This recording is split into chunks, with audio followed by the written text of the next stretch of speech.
What's it called? Windward Coast. Windward Coast. The piece itself was just based on storms. It's based on those lost in the Middle Passage. What is this material on the ground? Those are piano keys, and I've been collecting piano keys for the past couple of years. I'd say it's close to maybe, I had like close to 400 sets of piano keys. And I always thought music is like one of the first forms of DNA of understanding rhythms and sounds and how people respond to sounds.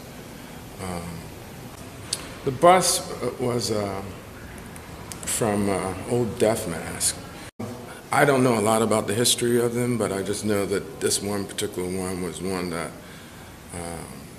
it was actually from France somewhere, and they made a copy, and so it was made out of plaster. I've seen them, when I actually went to a museum in Belgium, like they had some masks, the body parts of different people. It was a study. So, like their markings or scarification.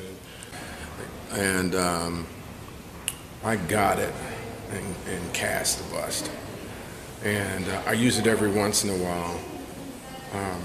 But the bust is about those lost at sea during the Middle Passage.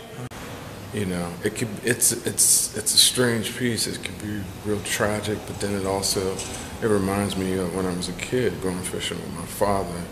We would go way out in Delaware Bay, and we'd go out to the point where we couldn't see land, and I remember feeling so small in a real small boat.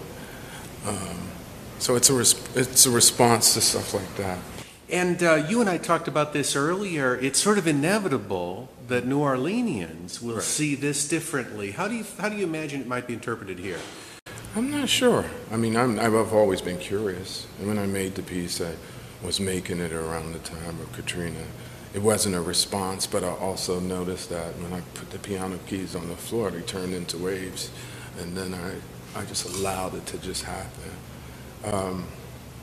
I don't know, being an artist is like it's a strange space where your imagination, you use your imagination, sometimes your imagination uses you.